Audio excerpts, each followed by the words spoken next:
Welcome to The Human Experience, a podcast about the stories we live out every day and the importance of championing the vulnerability and courage of the storyteller. I'm your host, Jennifer Peterkin, and it was through my own lived story of experiencing domestic violence that this podcast was created.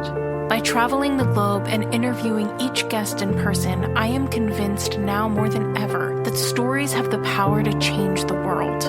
You can join our community of storytellers by subscribing, leaving a rating and review, signing up for my newsletter, following me on Instagram, and more. Thank you for being here. In a world full of noise, to listen with intention is an act of resistance.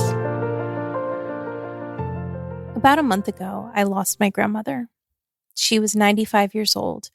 She lived a full life, and she had the privilege of time, one that many people don't get. I also had the privilege of time with my grandparents. I was fortunate enough to have 3 full sets of grandparents, and I had relationships with all of them. I got to grow up with most of them, having all but one well into adulthood. The memories I have, I will cherish forever. The legacies they've left are gifts, as a piece of all of them has shaped me into who I am today. But having lost all but one grandmother now, I've realized that there are conversations I wish I had had when my grandparents were still alive, questions I wish I'd asked. I don't think that there are enough questions in the world to prepare you for losing somebody that you love. Still, though, the only way that our stories live on is if the people who care for us continue to tell them. Having been doing this podcast for almost 3 years now, many of us don't think that our stories are interesting enough to share. But life itself is a great adventure that needs no embellishment. So take the time to share your story and to listen to others. Take the time to ask questions now while you can, and speak well and often of those who have made an impact in your life. This episode with my last remaining grandparent, Joyce Chihas, was recorded in Glen Mills, Pennsylvania. Where you came from and where you went. Well, Grandma, I want to hear everything. You're my last grandparent. And I feel pretty lucky to have been able to grow up with so many grandparents. Mm-hmm. I lived most of my life with five grandparents. That's true. Yeah. I had something that a lot of people never get, which is, first of all, I had 3 sets of grandparents, and I had relationships with all of you, and I was able to have those relationships into almost all of them into adulthood, which is pretty special. But now you're my last grandparent still here, and what I think is really important is to just know who you are as a person. I've known you as my grandmother my whole life, but there's a lot of life you've lived that I haven't been around for. So I want to know who you are as a person, who you were and made you who you are. Right. But yeah, so your parents, my great grandparents, who I was also fortunate to know, I knew both of your parents, but again, later in their lives after they had lived so much life. So yeah, tell me about your parents. Okay. My dad was born in, when was he born? In 1905. Okay. And he was born in Pittston, Pennsylvania. That's a coal mining region near Wilkes-Barre. Mm-hmm. His parents came from Italy. And he was the first of 10 children here. There were 9 boys in a row. He was the oldest. And then a girl, my Aunt Mary, whom I was close to for a while. His parents did have a child in Italy, a little girl. I think she might have been married too. And she died. What she died of, I never found out the reason. So, yeah. And at that time, I wasn't that interested. That's how it goes. That's a shame. It is. But it's true for all of us. Yeah. Really? We don't think to ask when we could ask. Yeah. And find out. So it was important. My life with my dad's family was very important. We always went there on vacations to my grandparents' house in Pittston. But let's get to where my dad met my mom before that. My father went to college in North Jersey. And truly, I remembered, I could have told you the name of the college and the seminary he went to. And I was trying to remember it yesterday. I couldn't remember it. I can't remember it today. That's okay. It's in North Jersey near Newark. Okay. It's near Newark because that's where he met my mom. He would, from seminary or wherever, I don't know how many years it was that he was going to church in Newark, New Jersey. It was an Italian Presbyterian church. In Newark. In Newark. That's where he met my mother. Her family was going there. And so to tell you about my mother, her father was the only grandparent there that I knew. So I knew my father's parents up until after I had gotten married. They were still living. And then my mother's father had died a lot of years before. I think I was in elementary school when he passed, but he could have been her grandfather. Her father. He had been married and his wife had passed away. He went back to Italy and remarried and brought his bride back. And they had my Uncle Eddie, my mother's brother, and then my mom. Okay. But he already had, I think, 5 boys. And I knew I was very close to my mother's brothers, Edward, Sal, Uncle Mike. And I know there was another one that I was real close to, and I can't remember right at the moment. But it was nice having my uncles in my life for the time that I did. And we would go and visit them. My mother ended up taking care of her brother Sal in his later years. But anyway, so then my mother met my father in the church. That's who they were. That was her background. Her parents came from Naples in Italy. My father's parents came from right across from Naples on the East Coast, the Abruzzi section. And that's where the Di Toros came from. What was your mother's family's last Lanzara. name? Lanzara and Di Toro, So anyway, my growing up years with my parents and going to Pittston to visit my grandparents, or that was my father's vacation. Yep. Right. And it was fun, though. I had uncles and aunts that didn't live. Only one uncle lived in Pittston. Everybody else was spread out. We were all over the place. But they would come back. So it was always like a family reunion. That's nice. In the summertime. Well, I guess so. With 10 kids. Yeah. That's it was a huge fun. gathering. Right. And I had cousins.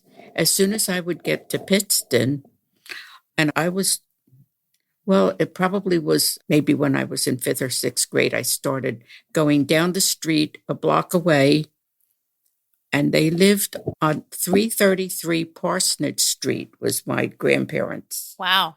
That's house. Impressive. Right. I couldn't tell you your address. Yeah. And right across from where my Uncle Al lived, my dad's brother next to him stayed in Pittston. And he lived right across from the Italian Presbyterian church that they went to. And it was called Parsonage Street. Oh. Yeah. It's so funny. But anyway, across from my grandparents, it used to scare me because I didn't know what it was all about. There was all this big dirt pile going up, but these were the breakers for the mines. The coal mines were there. It was a big coal mining region. And my father, all his brothers, my grandfather, all worked at the mine, in the mines. Okay. You know, as they were growing up, and when they needed work, that's where they were working. But when I was little and would get to my grandparents' house, my grandparents didn't speak English. I did not speak Italian. My brother and I could have learned Italian anytime our parents tried, to teach us. We weren't interested because nobody was speaking another language. Sure. Right.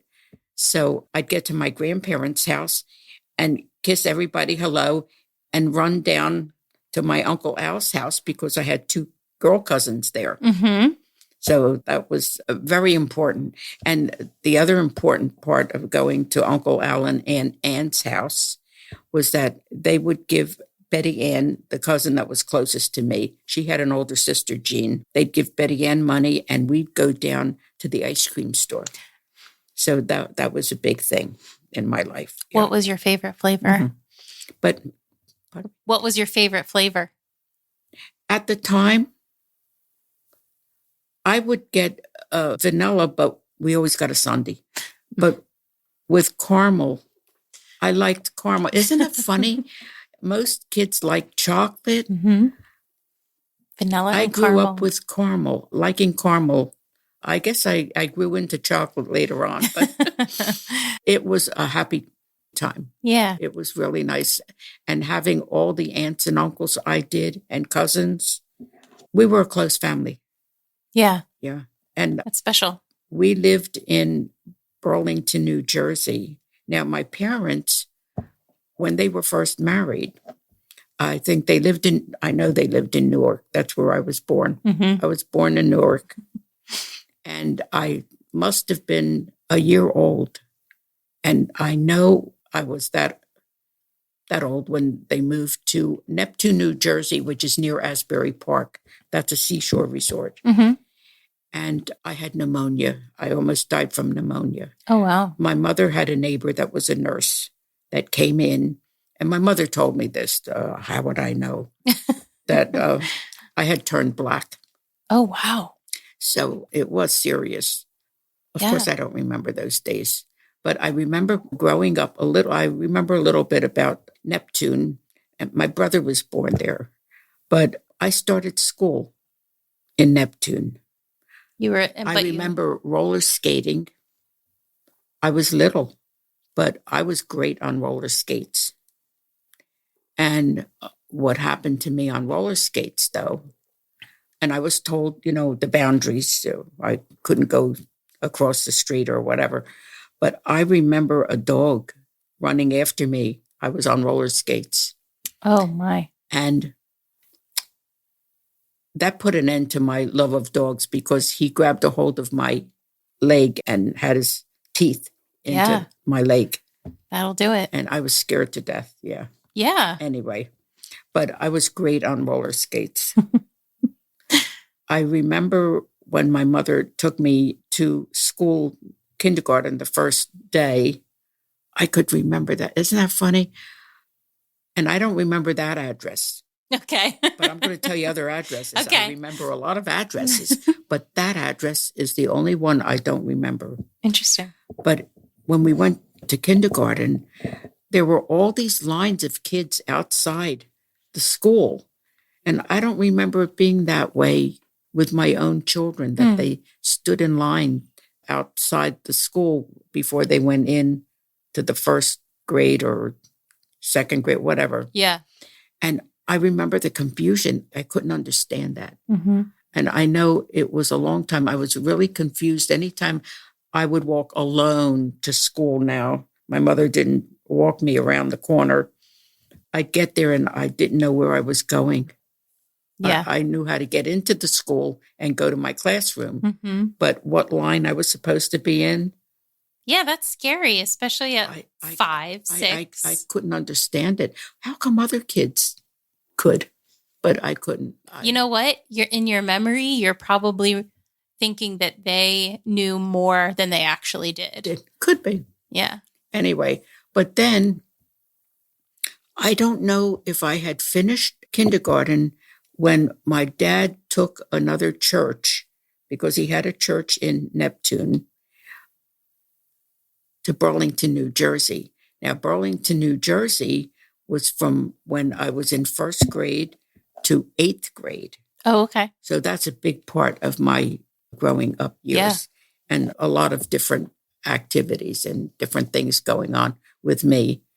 But I lived at 514 Washington Avenue. Okay. In Burlington. from the time I was in first grade to the third grade. And I didn't know this, but, well, I knew my dad had next to us was a lot. We were in like duplex, a double house. And next to us was an empty lot. They hadn't built there. They had built there were three duplexes and this empty lot, and then another duplex, and then some other houses on the way up the street. Well, my dad had humongous vegetable gardens. He grew all these vegetables, flowers, everything. But I didn't know that he was renting the house. Oh. And what happened one time when we were on vacation, we must have been in Pittston, where else? We came back and we had to move because the man that owned the house sold it to somebody else. And I remember my dad being angry, saying, "Why didn't you ask me? We would have bought it." Oh, wow. Yeah. But so we had to move, and I had to leave the elementary school I went to. We moved from 514 Washington Avenue. We moved to 227 East Broad Street. Now, when you went up all the way, when I was walking to school from Washington Avenue, I'd have to walk all the way up to the end of Washington Avenue to Broad Street. But Broad Street had the Pennsylvania Railroad going through, and I'd have to cross over every day. Wow. The railroad tracks. As an elementary school student. Yeah. Yeah. There was a lot of things that I couldn't understand, but yeah, looking back. Anyway, so then that was on 514 Washington Avenue.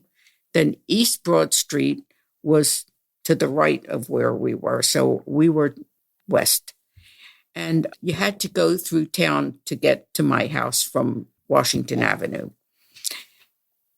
I lived around the corner then from the next school that I went to, and that went from kindergarten to sixth grade. And so I went in at fourth grade. And there weren't a whole lot of startling things going on in school. Did you like going to school? Yes, I did. I liked it very much. I had some girlfriends, and we were close. We rode bikes. Oh, that was a big thing. You had to ride your bike all over the place. Okay. Yeah. We'd even go to the next town. Like, we didn't tell our parents, but we went all over. Right. And so did you like going to school because of your friends, or did you just like going to school, period? I liked going to school. Yeah. Yeah. I was, I guess, a pretty good student. Yeah. School was fun. I'm trying to think of, well, I'll tell you what happened when I was in elementary school. The other one, I probably was in second grade when my parents knew that they had a piano in the house, an upright piano. And I would sit down and pick out tunes. I was little. When I was in second grade, they started me on piano lessons. Okay. So I was able to take piano lessons. And in Burlington, you had to walk every place. Well, we had to walk every place. And in those days, I don't think there were many parents that had two cars, or my mother didn't drive. Yeah. And my father didn't drive us around. My father wasn't always at home. It was a time in our lives when he needed to go work. He worked for my mother's brother 3 days a week. He would drive to Newark. No, where did Uncle Mike lived in Trenton? And Uncle Mike, my mother's brother, worked for the State Department. And my father did payroll for the state of New Jersey. Oh, wow. See, and I think that's interesting because a lot of people, especially nowadays, I think maybe don't realize that reverends and pastors and ministers had other jobs. That wasn't their, it wasn't their job to just be. Especially in the Italian churches, they didn't. They were poor. Yeah, they were poor. Right. So, it's pretty incredible that your dad, one of 10, went to seminary. and in the first place, which we'll get back to that because I have questions. But then, you know, he worked in coal mines growing up, and then was doing payroll for the state of New Jersey. Yeah. Mm-hmm. Now, did he have, I know he had his seminary education. Did he have, went to, okay. So where did he go to college? Do you know? I'm sure I know you know. I know, but I can't tell you right now. So when I can tell you, yeah, I'll let you know. Okay. Yeah, no, it's just really interesting. I have, and I don't know where they are right now, but I've had diplomas of my father's. Oh, wow. So I was wondering what all the diplomas were. And then I realized it had to be college and seminary. Yeah. Now, did your father's siblings or his brothers Most of them went to college. Wow. In fact, a lot of them and my cousins were following suit. My own brother went to the University of Alabama. Mm-hmm. And that's where, so there were 8 boys left, right? Well, the next boy, Albert, he was a policeman. He went to the police academy. And he was a policeman. And then he went to work as a guard in the coal mines. Oh. So he had an education. Then I don't know about my Uncle Bill and my Uncle Jack. I don't know what they did. Mm-hmm. I know Uncle Bill was up in New York State. And I knew what he did, and I can't remember what it was, but I don't know what education he had. Yeah. Same with Uncle Jack. But then my Uncle Vic worked for GE in Schenectady, New York. That was the main place. And he was a draftsman. Okay. So he had to have education for that. But I don't know where he went. Yeah. But then the 4 youngest ones, Uncle Tony and Uncle Mike, Uncle Larry, and Uncle Pete. Uncle Tony graduated. Those 4 graduated from Alabama, University of Alabama. And I know my Uncle Vic helped the younger boys. Okay. When they were at college. Yeah. But I don't know if they had jobs or whatever. Yeah. That family was that type of a family. It's just really impressive that, a first generation family in a coal mining town with 10 siblings. Yes. And pretty much all of them went to have higher education. Yeah. That's how it was. Yeah. Yeah. It's impressive. They were a fun family too. Yeah. Yeah. But anyway, my Uncle Tony, when the First World War broke out, those 4 boys. The 4 youngest? Not Second World War. Okay. I was going to say they were enlisted. Okay. For the Second World War. They already had a tragedy down the line with families sending multiple kids into service. Mm-hmm. And one family lost all their kids that had gone in. So when those 4 went in, they weren't allowed to go to the same... like training camp and same bases. Uncle Tony was a Marine. Uncle Mike was in the Navy. Uncle Larry was in the Air Force. And Uncle Pete was in the Army. Oh, wow. And that's how it was. But Uncle Tony never came back. Oh. Yeah. So that's another story. But anyway, those boys were amazing. Uncle Tony and Uncle Mike worked at GE before they had gone into the service with Uncle Vic up in Schenectady, New York. And they were engineers. They were both electrical engineers. Uncle Larry was a chemistry professor at Wilkes College. I remembered that one. And after he married, because he had gone in the service, he met his wife, who was French, but not from France. Okay. Africa. West Africa. Yeah. And Anne, he brought Anne over.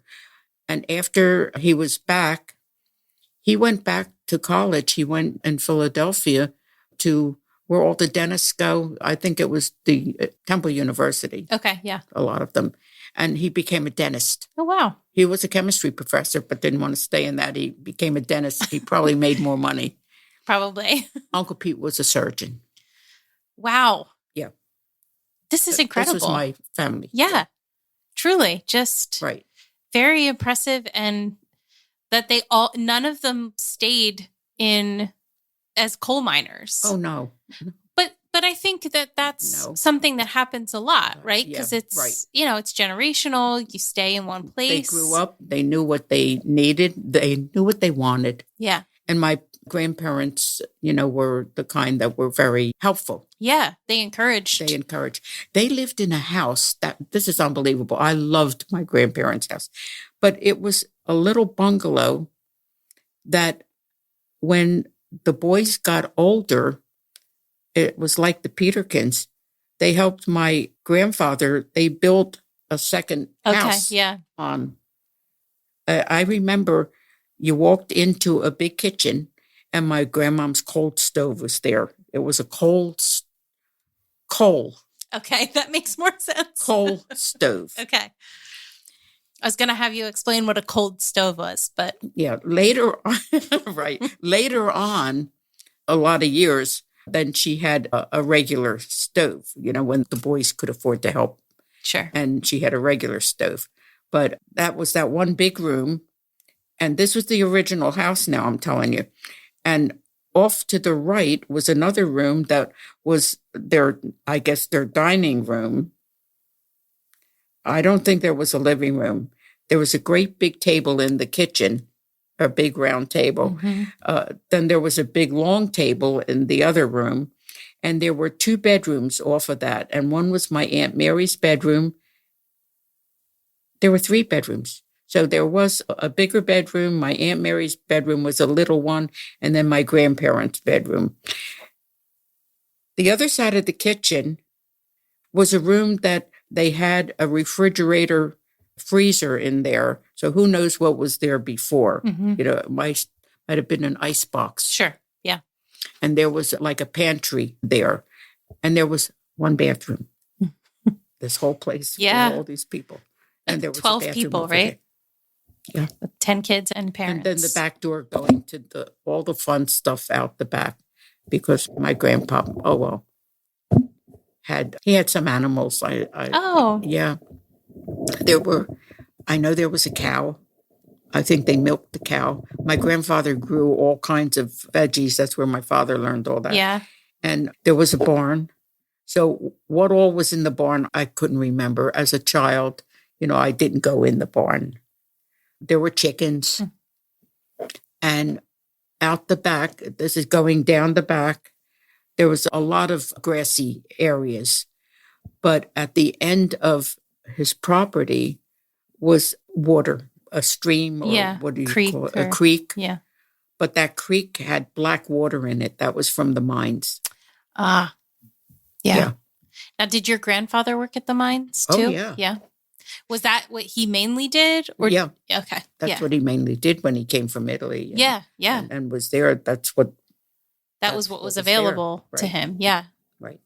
Why did your dad want to become why did he want to go to seminary?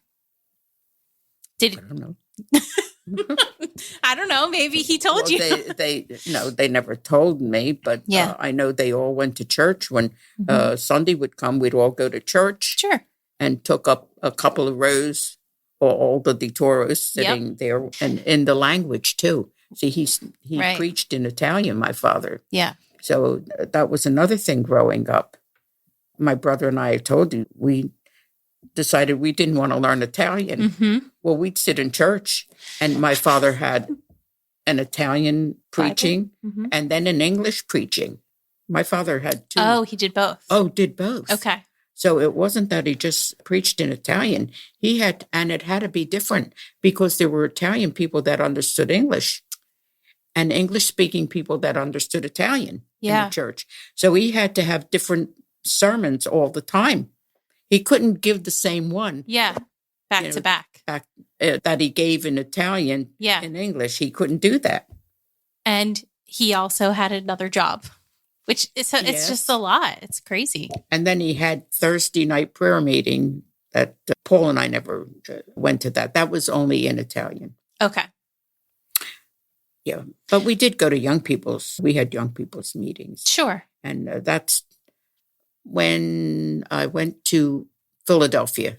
That's when that started, when I was in high school. Did a lot of your generation not want to learn Italian, like your peers? My peers didn't speak Italian either. Yeah. So we were all in the same boat. But the thing is, my father sometimes had to reprimand us because we'd be giggling in the pews. And if my friends were talking, he didn't say, Rose, be quiet. He'd say, Joyce, be quiet.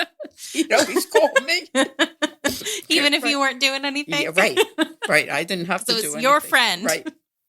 But I was in the same row that they were in. So guilty by association. Joyce from the pulpit, I can't tell you how many times that happened. Yeah. Yeah, I wouldn't want that. It was very interesting. Yeah. Mm-hmm. Yeah. So after 8th grade, you moved to Philadelphia? Well, let me tell you about my junior high years. Yeah. Because I told you I had started taking piano lessons in 2nd grade. Yes. And we had to walk everywhere. But anyway, we'd walk halfway across Burlington, which was not a humongous town, but still. It's more than most people walk nowadays. But then my mother didn't like the music teacher. She had reason to. And so then I stopped taking from him. And then we had moved to Broad Street. So I was in a different situation. At the time that I was going to school, and I don't know how many years later this took place, but the schools were segregated. Mm-hmm. The Black students weren't in our schools. And I didn't realize that at the time. Sure. Until I got to junior high and saw Black kids in my school. Well, even before that, because what happened, I don't know how my parents found out that the principal of the Black school was a music teacher.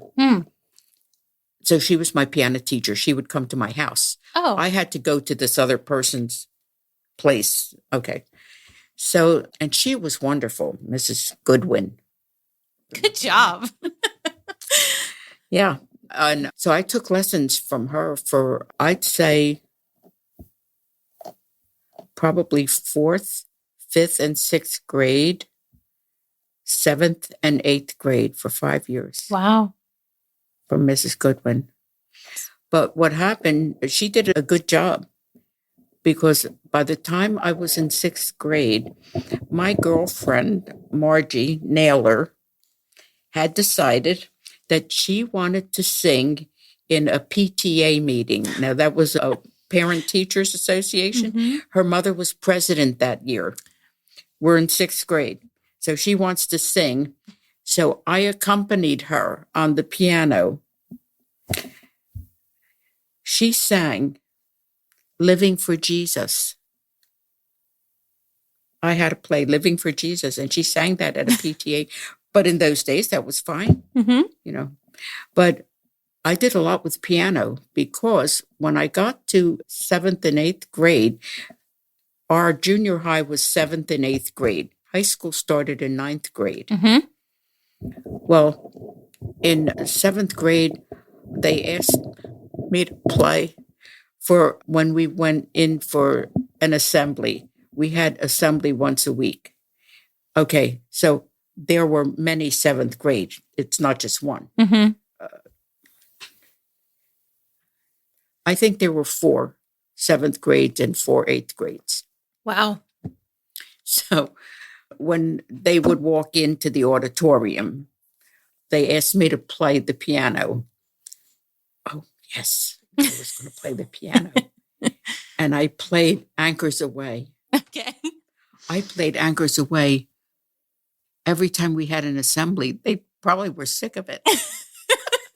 I played that for... Here Comes Joyce with Anchors Away. But nobody said anything to me. Yeah. They marched into Anchors Away. But when I was in 8th grade, we always had, and I don't remember having that in 7th grade, we would have a concert, the junior high and the high school. The high school was across the street from us, catty corner from us, and from ninth to 12th grade. And so we practiced a lot of songs for this concert for the we were in eighth grade. So junior high had a chorus that was going to sing, and the senior high had a choir that was going to sing. I don't know who the piano player, I was the piano player for the junior high, of all things. There were music teachers that could have done this, which was an honor. Yeah. Where the other, I don't know if it was a teacher or a mother or whatever, but I was asked to play. So I did a lot of nice things. Yeah. In my youth. Definitely. Yeah. Well, music was your thing. Yeah, music was my thing. Did you play any sports through your school career? What was that? Did you play any sports in school? No. Yeah. Thinking about it, well, I'll have to tell you about the high school years. That's different. But in middle school, I don't think we had sports. Oh, okay. We were playing sports. Yeah. There weren't any girls playing sports. Okay. Else I would have. Yeah. Because I was in with the girls, Yep. I would have done that. But music, yes. And I was taking flute in my eighth grade. In eighth grade, you started flute. Then we get to move to Philadelphia. Now, what happened when my father decided, which was shocking to me, because I had a boyfriend in eighth grade. Okay. And now we're going to move to Philadelphia. Yeah, not close. No. And I had girlfriends. I thought I had a perfect life, And the principal of the school called my parents in to tell them, now, this didn't affect my brother. It affected me because I was going to go into high school. Yeah. Well, he said there was a high school there that I would have to go and take a test to get into. Like, okay, we moved to South Philadelphia. I could have gone to South Philly High School. Mm-hmm. But he recommended me going to Philadelphia High School for Girls. Oh, okay. It was an academic school. So, and I thought, yeah, that sounds good. I knew nothing about South Philly High School. Yeah. I was glad I didn't go there. But anyway, so my father had to drive me in one day and my mother came, of course. Paul was in school. I had to take a 3-hour test at Girls High. Oh, wow. To see if I qualified. Now, people living in Philadelphia, the middle school, junior high, would send the transcripts in for the kids, and they didn't have to take a test. Oh, if okay. they felt they qualified, they were on the honor roll or whatever, then they could get in. So I went to Girls High. Did you like it? Oh, yes. Yeah. Absolutely. So when I was, what did I know? They had an orchestra. I was new playing the flute. I didn't think I could qualify to go into the orchestra. But when they found out that, oh, you're playing the flute? So, okay, I went and talked to Miss Weir, the music teacher. And I was in orchestra more than, the first year was fine. I went to orchestra, and you went to orchestra as it was a class. Mm-hmm. So it took the place of something, and I don't know what that took the place of then. Mm-hmm. But Miss Weir said to me, Joyce, I think you should go to the All-City Orchestra. I didn't know what that was, the All-City Orchestra. Okay, I found out where it was. Well, where I lived on South 10th Street, I had to take a trolley on 11th Street and go all the way up to wherever it was. It was far. Yeah. It was another high school. I don't know how many high schools there are in Philadelphia. But when I went to All City Orchestra that night, Miss Weir didn't tell me that you have to try out. I almost died. I was very shy. Mm-hmm. And I thought, oh my gosh. And there were a lot of boys there. Yeah. And I wasn't used to being with a lot of boys my age now. Yeah. So I had to try out. I made it, yeah. Of course. But I thought that wasn't fair. That wasn't nice. That I probably wouldn't have gone if she told me. Probably. Right. And now you wouldn't be able to tell the story. Yeah, exactly. And I wouldn't have had the experiences I did with All City Orchestra because it was all the high schools in Philadelphia. I don't know how many there are. Mm-hmm. It's a lot. Yeah. And it was all their best, so-called best players, but we did not sound like a high school orchestra. I'm sure not. We played at the Academy of Music. I love that place. Yeah. Many times. And we went other places. We played in Atlantic City at Convention Hall, gave a concert. I remember that. Yeah. I remember more being on the boardwalk with my friends than I do the actual concert. Well, I think that tracks. Yeah. But I did a lot of nice, fun things in high school. Did you ever think at that point that music would become something more for you? Yes, because I had intended to go on, to college and continue. That never happened. Okay. Yeah. So you guys moved to Philly because of my dad's church. He took a church. See, the church in Burlington was part of the big American, we call it the English-speaking church. And then it was a big structure, and you walked through that church. And in that church, I played many times and I was in 6th grade. I played for summer Bible school a lot of times. Yeah. Sunday school, summer Bible school, a lot of kids. And at the back of the church, you'd walk into a great big Sunday school room. From there, you'd walk into a kitchen area. From there, you'd walk into the Italian chapel. Okay. We were the Italian chapel. Well, see, then going to Philadelphia, my father had his own church, which was one structure. He had his own church. We weren't part of the American church. Okay. Yeah. So it was really like there was a church and you were a church inside of a church in Burlington. Exactly. And this was strictly... Even though in that church in Burlington, he still gave 2 sermons, one in English and one in Italian. But then we had our own building. Our house was connected to the church. The manse, it was called, was next to the church. So that was 4 years from that I lived in that house. Okay. How long did your dad preach there? For a while, because after I was married,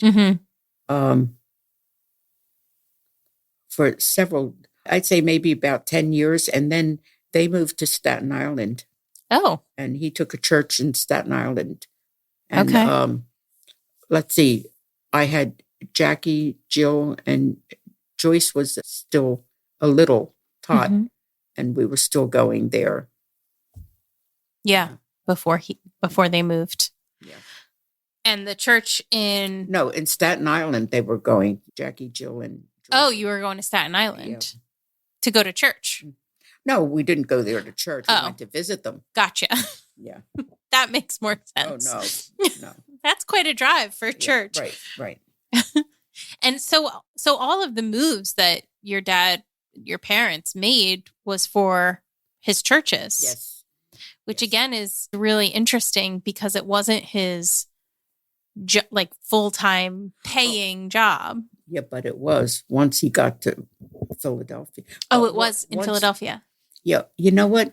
Yeah, I think he was still going when we lived on Broad Street in Burlington. But then once we moved to Philadelphia, he wasn't. Okay. So that became his full-time job once he moved to Philadelphia. Yeah. That's good. Yeah. So what was living in South Philly like versus North Jersey? It was hard. Was it? Yeah. Because my schoolmates were all over the city. I didn't have anybody living near around me the in corner. South Philly that went to Girls High. Yeah. Were you able to make friends in your neighborhood? Well, I had a couple of friends from church and So it was hard living in South Philly. Yeah. And The funny thing is, I had to walk. I could either take the 11th Street trolley and go up to Spring Garden Street to get to Girls High, and then take a trolley over to 17th and Spring Garden where the school was, or I could walk to the subway, which was 5 blocks away. Yeah. Which took me to 15th Street and Spring Garden and walked 2 blocks over. So it was different. Yeah. Different than living in Burlington, that's for sure. So I think one of the things that obviously marks your generation is living through World War II. Yes. I'll tell you, when we were in Burlington, the thing I remember is a couple of times my father took us to Fort Dix. How I remember that, I don't know. That's where the army was or whatever. And sometimes they'd have something going on there, and my father would have to go for a reason. He took us, and then we'd get donuts and coffee and whatever. But across from where we lived, now, I told you, the Pennsylvania Railroad went right by our house. After the first year we were on Broad Street, I didn't hear the trains anymore. But even during the night, if a train went by, I never heard it. Yeah. Anybody visiting us would say something about the train. We said, what train? Yeah. Right. You're just so used to it. Right. Exactly. But across from us, there must have been a bus stop, because I remember during the Second World War, there would be a lot of women, girls, dressed up, waiting for the bus to take them to Fort Dix, because they would go to entertain the fellas. Yeah, the soldiers. Yeah. Let me tell you something that I found interesting when I was thinking about, my past. My brother was 5 years old. My brother was born in 36. So then in 41, it was his 5th birthday. And we had come home from church, and we were still living in that other house on Washington Avenue. Mm-hmm. And my mother was putting the pot on we always had pasta. We called it macaroni and meatballs, whatever. Mm-hmm. And we would eat in the dining room. We didn't eat in our kitchen very much. And so we're sitting in the dining room. We had eaten, and Mom is clearing the table. I'm 7 years old. And she said, Joyce, I'm going to bring the cake in. Turn the radio on. Let's get some music.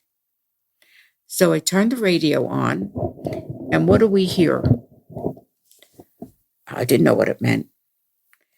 The Japanese just bombed Pearl Harbor.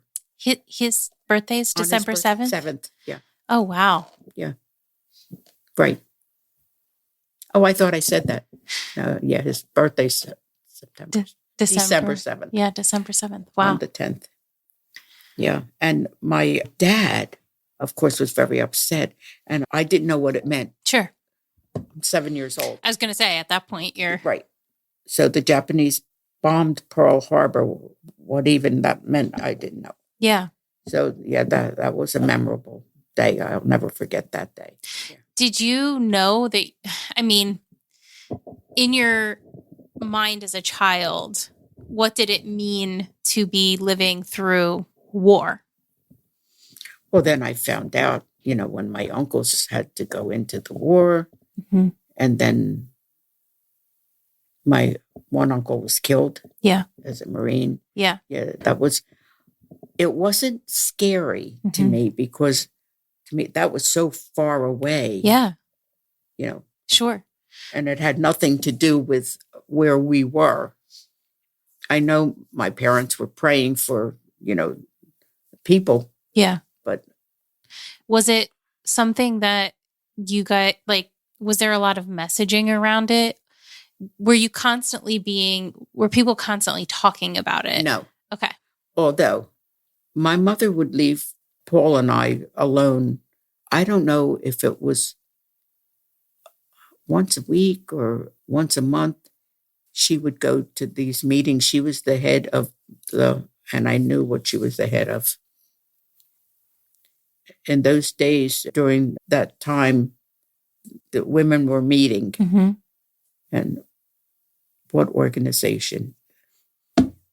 That's sad, because I know what she was president at the time, and she would speak at this meeting all the time, but it had to do with whatever they were doing for the war effort. Mm-hmm. I'm I'll not. let you I'm know not when I being remember. helpful either. So I'm sorry, Jen. don't be sorry. Yeah. No, I just think it's really interesting because I lived through 9/11, right? And so I still remember where I was when we heard about 9/11. I was in school. The TVs were on as I was walking into class to, watch the footage live.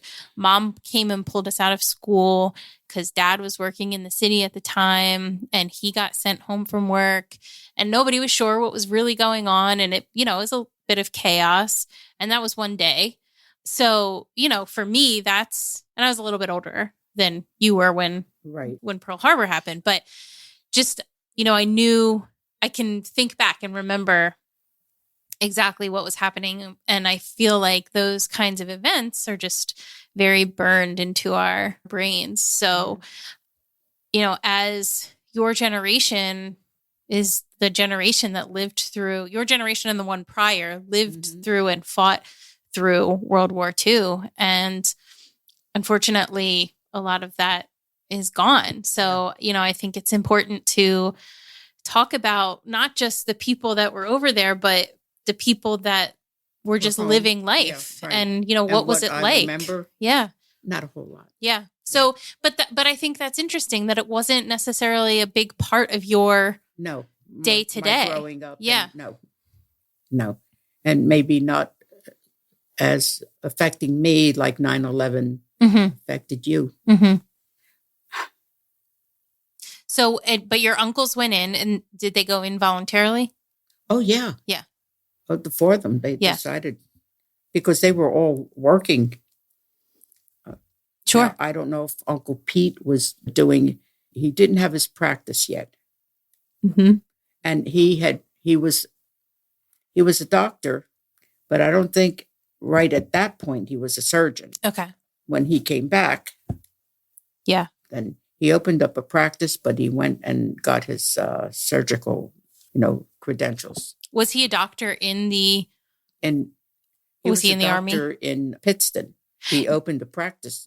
But was he a doctor in the military, or did he just go into the infantry? He worked with, what is it that they have in the military when you need to go someplace, you go into not a hospital or whatever. I don't know, but like a clinic, like a on-site. Mm-hmm. So he did work as a doctor. On site. Yeah. Okay. I would think they would want to use that skill if, Yeah. Because I know a lot of different people were signing up. Mm-hmm. So I don't know what all my uncles did. Yeah. I was a little girl. Yeah. And it wasn't something that they talked about when they came home. No. Yeah. Definitely not. You lived through a lot. I mean, you're 90, so I it's a long life. What would you have liked to have gone to school for? Well, I was going to go in I liked elementary teaching or something with music. I wasn't quite sure, at the time. Yeah, but that's what you were hoping for. But it was going to be something with teaching and nice. And kids. Well, definitely had kids. Yeah, so. Right, exactly. 6 kids. But I want to fast forward to a time when, a little bit before I was alive, but then I was alive, when you met Opa. I met Opa in 1985. Okay, yeah. So just 4 years before Jen. That's how we're marking. Yeah, before me. 4 years before. So how did you guys meet? Neighbors across from me, and I was still living in Wallingford. No, wait a minute. No, I was in media, living in media when I met him. But they were my neighbors from Wallingford, Bessie and Charlie Adams. He worked with Charlie Adams at the University of Pennsylvania for 30 some years. Okay. And they knew him. They knew what had happened with his wife and his family. And they wanted me to meet him. So they had planned a Valentine party. And we had a blizzard that day or right there, and they had to cancel it. So then I met him in March of 85. Okay. And I didn't see him. Well, we met. I don't think we even talked too much that night. But he asked Charlie for my phone number. Okay.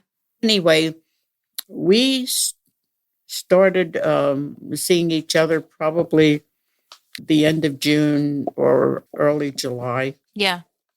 And then we knew that we got married in December. So I met him in March and we got married in December. Yeah. Of 85. Of 85. 85, yeah. So, I mean, obviously people won't know who Opa is, but right. Opa was my grandfather, your husband. Right. You had your kids, and I was born 4 years after you married Opa. So clearly things have moved along in our timeline here. I didn't know we were married that long when you were born. Yeah. Yeah. And I remember I have more than one well, I have the one picture on my sink, but I have another picture in your mother's house. Was that your mother's house? I'm not sure. Whatever. I have a couple of pictures of you. Of me, yes. Well, several. In Maryland. Yeah. Well, so Opa was one of my absolute favorite people in the whole world. And I knew him my whole life. Right. So as far as I was concerned, he was always my grandfather. Right. And I talk about Opa in my first episode, actually, of the podcast. You do? I do, yeah. And I'd like to go into his story more, but Opa came over from Hungary. Yes. After spending time in a prison over there for being a part of the underground church. And he came over and he worked as a physicist at Penn Medicine. Super. I mean, he just has an incredible life. Penn Medicine. The University of Pennsylvania. Sorry, the University of Pennsylvania. I did know that. The University of Pennsylvania. So I would love to talk more about him.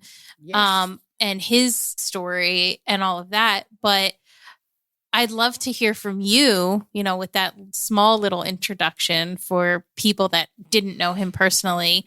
But for you, what was it like being married to somebody like him to, he had gone through a lot, by the time that you had met him, and obviously it affected the way that he lived his life. He was alone for 7 years before he met me.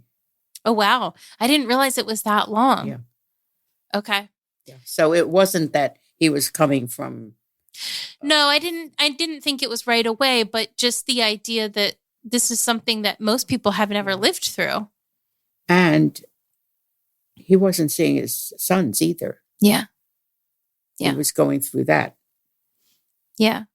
So because he was married prior as well, and that's a whole other story. And yeah, it's sad. It was very sad. I felt sorry for Laz, but that's how it was. And I was so thankful that he had my children that were interested in him. Yeah. The Peterkin family.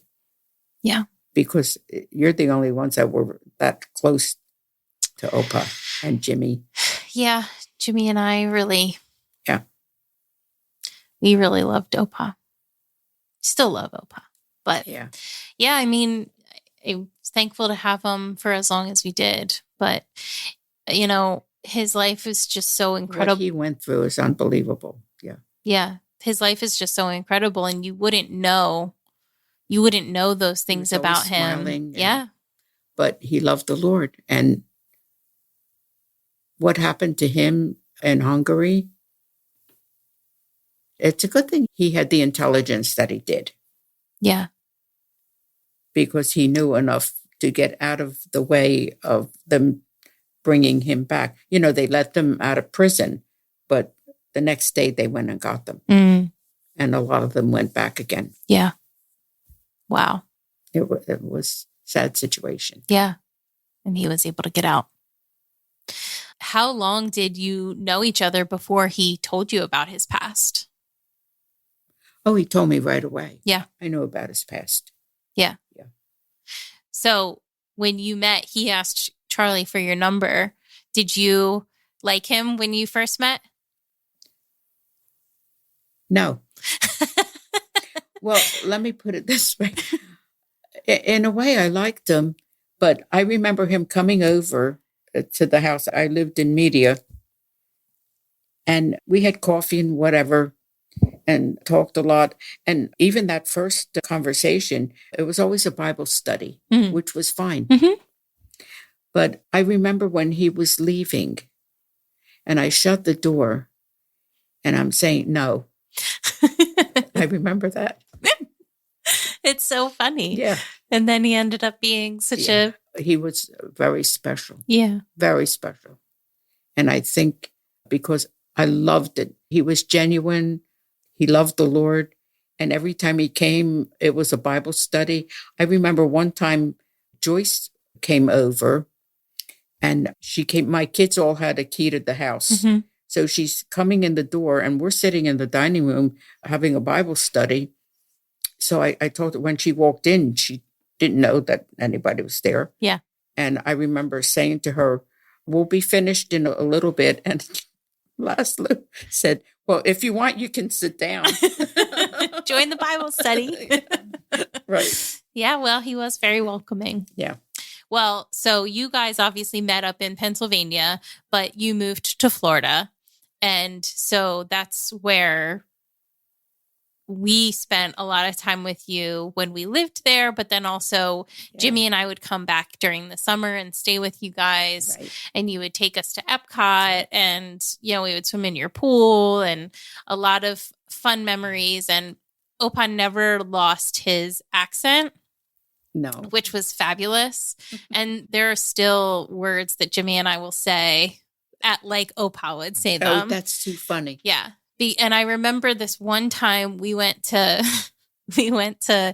Epcot together, and we had come back to your house, and we're standing in the kitchen eating an Opa meal of cold cuts and like hunks of bread and pickles. And all of the sudden, Opa talks about the Subarus. We left the Subarus. And we're all like, the what? We left the what? He's like, the Subarus. They're in the car. The Subarus. The souvenirs. Oh, no. The Subarus. So we still call souvenirs Subarus. Subarus. That's too funny. Yeah. So, yeah, a lot of fun Opa stories. But I'm thankful that you let Charlie give him your phone number. Yes. So that I got to know him too. That's so funny. I remember him sitting in Charlie's dining room. There was a lot of people in the living room, and I knew all these people. And the night I met him, and when I went in, I was still living across the street. Bessie introduced me to all these people. I thought she was out of her mind, but it was because Laszlo didn't know anybody. She didn't want him to feel that he was the only one that didn't know anybody. So she introduced me to everybody I knew. That's sweet. It's so nice that they got him involved too, because that's a lonely life. Well, they knew Laszlo a long time. Okay. And they knew who his wife was and what she was, and how difficult that was. I didn't realize it was such a long time before you met him. Oh, yeah. Yeah. He was alone 7 years. And he worked at University of Penn. And he had his own lab, right? He had 2 labs. He had 2 labs. Two different labs. Yeah. And he worked with the graduate students. So those getting their PhD had to work with him. It's amazing. Yeah. And he did a lot. He's in a lot of their books too. Yeah. Yeah. Well, you have a letter from NASA hanging on your wall thanking he did him. work for NASA too. Yeah. Right. Just a pretty... He never bragged about anything. No, that's what I mean. You wouldn't know. You wouldn't know any of this. And that's why I think this is so important to talk about our lives like this, because you just don't know how incredible what I feel things bad are. About? But it's done. When he passed away, I didn't put it in the newspaper, which I should have done, because we were thinking at the time, well, he doesn't have any family, really. Mm-hmm. So, who's going to know? There's a lot of people that knew Laszlo for years. All those years at the university that he worked with all these people, these PhDs, and everybody knew Laszlo Giash. Yeah. That name was very well known. Yeah. But anyway. Well, he was honored as best we could. Yeah. Yeah. He was quite a guy. He was absolutely no trouble. The years that he was here, 4 years, he was not well. Yeah. And he's so funny because I just remember anytime he would see Jimmy, my brother Jimmy, he would be like trying to pull him aside to ask him to buy him a cheesesteak. If he would take him for a cheesesteak. Really? Oh, yeah. How old was Jimmy? Like, well, in his 20s. Oh. Yeah. Up here. Oh, up here. When you guys moved back up here. He wanted a cheesesteak? Oh, yeah. Every time. I didn't know that. He would try to get Jimmy alone so that you couldn't hear. Oh. And ask Jimmy to take him out for a cheesesteak. Oh, that poor guy. I didn't know he wanted a cheesesteak. Oh. So, yeah, we got him his treats as often as we could. Yeah, he probably wasn't liking whatever I was cooking for him. Well, and then he would always ask Mom for a beer. When you guys would come over. Yeah, he would, just again, quietly. Because that wouldn't be over here. Right? Ask Mom for a beer. Right. And Mom would always give it to him. Oh, that is too funny. Poor guy. Oh, he got his treats. Yeah. And then he always wanted to feed the dogs. Oh, really? Yes. He always wanted to. He always did. Yeah. Even when we told him not to. He would feed the dogs. Anyway. And you know what? It was okay. Yeah. That was Opa. Yeah. Whatever. But yeah, I mean, it's going to be 10 years soon. Will it be 10? Yeah. Soon, not this year. Okay. We moved here in 2012. Yep. September of 2012. Right. And he passed away in 16. Mm-hmm. That was 4 December. years. Yeah, December 14th. That was our anniversary, 31st anniversary. Yep. So it'll be 10 years next year. Yeah. And it's 10 years. Next year.